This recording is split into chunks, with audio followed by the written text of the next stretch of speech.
राम राम भाई सभी को।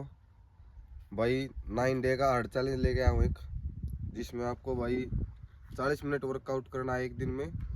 ऐसे लगातार 9 दिन आपको वर्कआउट करना है 9 डेज के लिए। पर डे 40 मिनट्स वर्कआउट करना है भाई। मैं आपको बता दूंगा डे 1 में क्या करना है, डे 2 में, डे 3 में, डे 4 में, डे 5 में, डे 6 में, डे 7 में, डे 8 में और डे 9 में। अलग अलग दिन का अलग अलग वर्कआउट होगा भाई। तो डे 1 में जो वर्कआउट है, आओ मैं आपको बताता हूँ डे 1 में आपको क्या करना है। तो 40 मिनट्स वर्कआउट में भाई सबसे पहले हमारी है वार्मिंग अप, जिसमें हम 2 मिनट जॉगिंग करेंगे और 3 मिनट लाइट स्ट्रेचिंग करेंगे। पहले 2 मिनट जॉगिंग, उसके बाद 3 मिनट लाइट स्ट्रेचिंग। इसमें हमें 2 मिनट नॉर्मल जॉगिंग करनी है भाई, बॉडी वार्म अप करने के लिए। नेक्स्ट जो हमारा है भाई 3 मिनट लाइट स्ट्रेचिंग। इसमें हमारी सबसे पहले स्ट्रेचिंग करेंगे हम भाई कैट स्ट्रेच। इसके अंदर हम फुल बॉडी स्ट्रेच करेंगे भाई। इसको योगा में हम ताड़ासन भी बोल सकते हैं। इससे हमारी फुल बॉडी स्ट्रेच होती है। नेक्स्ट हमारी जो स्ट्रेचिंग है भाई, वो हमारी स्ट्रेचिंग है शोल्डर स्ट्रेच। इसमें हमारी दोनों शोल्डर को हम स्ट्रेच करेंगे। इसके बाद बैक शोल्डर स्ट्रेच। इसमें भाई ध्यान में रखने वाली बात यह है कि जितनी भी हम वार्म अप करने से पहले एक्सरसाइज करते हैं, जैसे अभी करें फ्रंट एंड बैक, तो हर एक एक्सरसाइज भाई 3 सेकंड होल्ड करके रखना है। कोई भी स्ट्रेच कर रहे हैं तभी हमारा फ़ायदा होगा, तभी बॉडी खुलेगी अच्छे से। अभी नेक्स्ट स्ट्रेच है हमारा भाई हैमस्ट्रिंग स्ट्रेच। 3 सेकंड होल्ड करेंगे, उसके बाद इस पाँव को रिलीज़ कर देंगे। फिर दूसरे पाँव को सेम 3 सेकंड होल्ड करके रखेंगे, ताकि हमारी मसल अच्छे से खुल सके। नेक्स्ट स्ट्रेच है भाई हमारा क्वाड्रिसेप्स स्ट्रेच। इसमें भी हम सेम 3 सेकंड होल्ड करके रखेंगे। उसके बाद दूसरे पाँव को भी हम सेम वैसे ही होल्ड करेंगे। नेक्स्ट स्ट्रेच आता है भाई हमारा काफ स्ट्रेच। जो हमारी काफ मसल होती है उसको स्ट्रेच करेंगे, दोनों पाँव को सेम। नेक्स्ट जो हमारी स्ट्रेच है वो है प्लेंटर एंड डोर्सी। दोनों पाँव के एंकल को भाई अंदर और बाहर की तरफ स्ट्रेच करेंगे, जिससे इसके बाद भाई स्ट्रेचिंग करने के बाद इंडोरेंस ट्रेनिंग करेंगे भाई 7 मिनट। 1200 मीटर रनिंग करनी है हमारे को 7 मिनट के अंदर। तो हमारे को भाई 1200 मीटर रनिंग करनी है 7 मिनट के अंदर।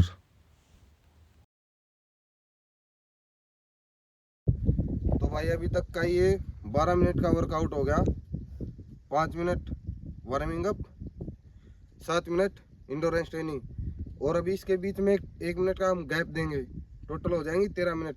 इसके बाद जो एक्सरसाइज है वो मैं बताऊंगा। स्ट्रेंथ एक्सरसाइज करेंगे। आओ मैं बताऊंगा आपको कौन सी करनी है। स्ट्रेंथ है की करेंगे हम, पहले पुशअप लगाएंगे, उसके बाद सिटअप, उसके बाद पुलअप्स, उसके बाद एक स्प्रिंट, फिर जंपिंग एक्सरसाइज करेंगे, अंडर स्कीपिंग, उसके बाद एक स्प्रिंट, उसके बाद lifting and carrying with partner करेंगे, कोर एक्सरसाइज भी करेंगे भाई, और उसके बाद लास्ट में आएगा एक स्प्रिंट। उसके बाद हम कूलिंग डाउन। तो पहली एक्सरसाइज भाई हमारी है पुशअप। अगर आप 10 लगाना चाहो 10 लगा सकते हो। अगर आप 10 से ज़्यादा की कैपेसिटी है तो आप भाई 10 से ज़्यादा भी लगा सकते हो, वो आपके ऊपर डिपेंड है भाई।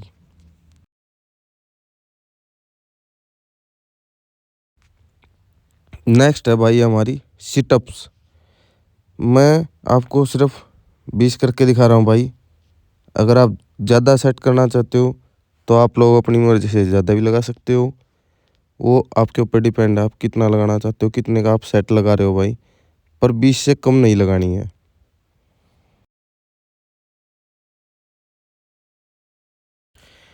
सिटअप के बाद आपको लगाना है भाई एक 50 मीटर का स्प्रिंट।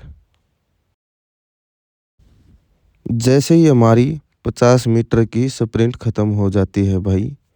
उसके तुरंत बाद हमारे को करना है 100 स्किपिंग।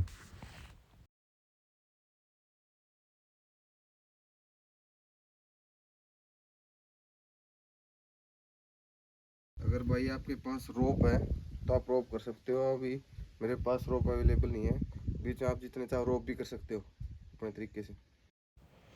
इसके बाद भाई हमारे को नी टू चेस्ट करना है 5 या 5 से ज़्यादा भी कर सकते हो। इसके तुरंत बाद भाई एक और 50 मीटर का एक और स्प्रिंट लगाना है। स्प्रिंट खत्म होने के तुरंत बाद भाई हमारे को पुलअप लगानी है। अभी मैं 10 लगा रहा हूँ भाई, 10 से कम नहीं लगानी है। अगर आप ज़्यादा चाहो ज़्यादा लगा सकते हो। अगर आप कम लगाना चाहो तो भाई अगर आपकी कम कैपेसिटी कम भी कर सकते हो। इसके बाद करनी है भाई आपको साइड वेज दीवार की मदद से। सेम आपको भाई किसी दीवार की मदद से या पार्टनर के साथ भी कर सकते हो आप। डोर्सल एक्सरसाइज करनी है आपको भाई, जो हमारी कोर के मजबूत करेंगे भाई।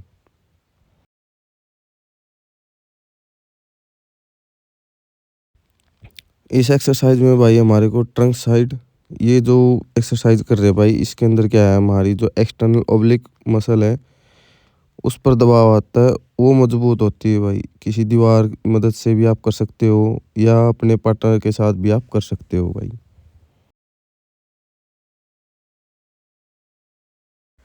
इसके तुरंत बाद भाई हमारे को फिर से दोबारा एक 10 का पुलअप का सेट लगाना होगा भाई। सेम जैसे हमने पहले किया था वैसे ही सेम दोबारा हमको एक पुलअप का और सेट लगाना लास्ट में। तो ये एक्सरसाइज होगी भाई। इसके बाद कूलिंग डाउन करेंगे हम 7 मिनट का, उसमें हमारी एक्सरसाइज होंगी। आओ मैं बताऊंगा कूलिंग डाउन कैसे होता है। तो भाई आप लोगों को बता दूं, कूलिंग डाउन बहुत ज़्यादा ज़रूरी होता है भाई। ये जो मैं आपको दिखा रहा हूँ अभी, इसमें सबसे पहले हम कर रहे हैं भाई शोल्डर स्ट्रेच। अगर हम कूलिंग डाउन नहीं करेंगे तो भाई जो हमारी मसल्स के अंदर एक लैक्टिक एसिड का नाम से एक पदार्थ होता है वो जम जाता है। वो कूलिंग डाउन के द्वारा ही हम बाहर निकाल सकते हैं। शोल्डर स्ट्रेच में भाई हमारी 3 मसल इन्वॉल्व होती हैं, जैसे कि हम मैं आपको दिखा रहा हूँ। इसके बाद हमारी जो नेक्स्ट एक्सरसाइज है भाई शोल्डर स्ट्रेच, यानी कि बैक शोल्डर स्ट्रेच। ये देखिए जैसे मैं आपको दिखा रहा हूँ भाई, बैक पीछे की तरफ, हाथ को नीचे की तरफ प्रेस करना है। इससे हमारा क्या है भाई, जो हमारी ट्राइसेप मसल है, ट्राइसेप मसल के ऊपर जोर पड़ता है।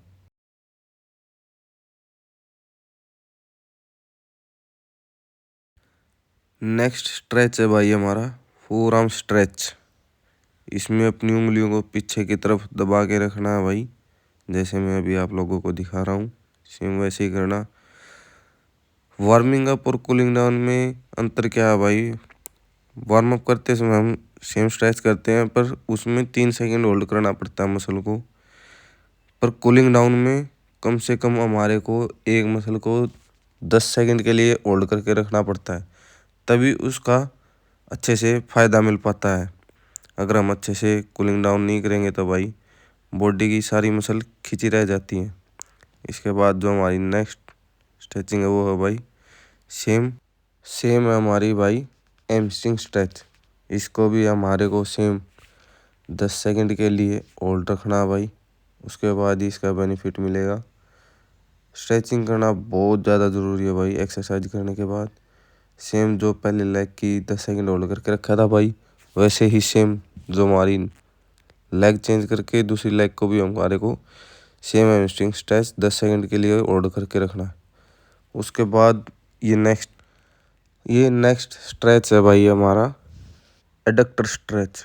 इससे हमारी जो एडक्टर है वो स्ट्रेच होते हैं भाई, जो सेम इस लेग का किया वो भी दूसरी लेग का भी हमारे को सेम करना है।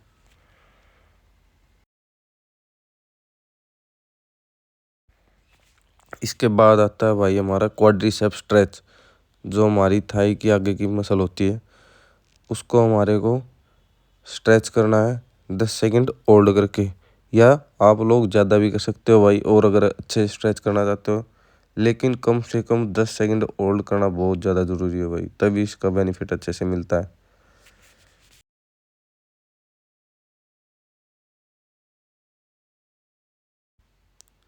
नेक्स्ट स्ट्रेच है भाई हमारा काफ स्ट्रेच। इससे हमारी काफ मसल स्ट्रेच होती है, और अगर हम पंजे को ऊपर की तरफ खींचेंगे तो इससे हमारी जो पीछे की हैमस्ट्रिंग मसल है वो भी साथ में स्ट्रेच होगी भाई। सेम जैसे एक पाँव का किया उसी तरह दूसरे पाँव को भी सेम पंजा खींच के काफ मसल और हैमस्ट्रिंग मसल को स्ट्रेच करेंगे।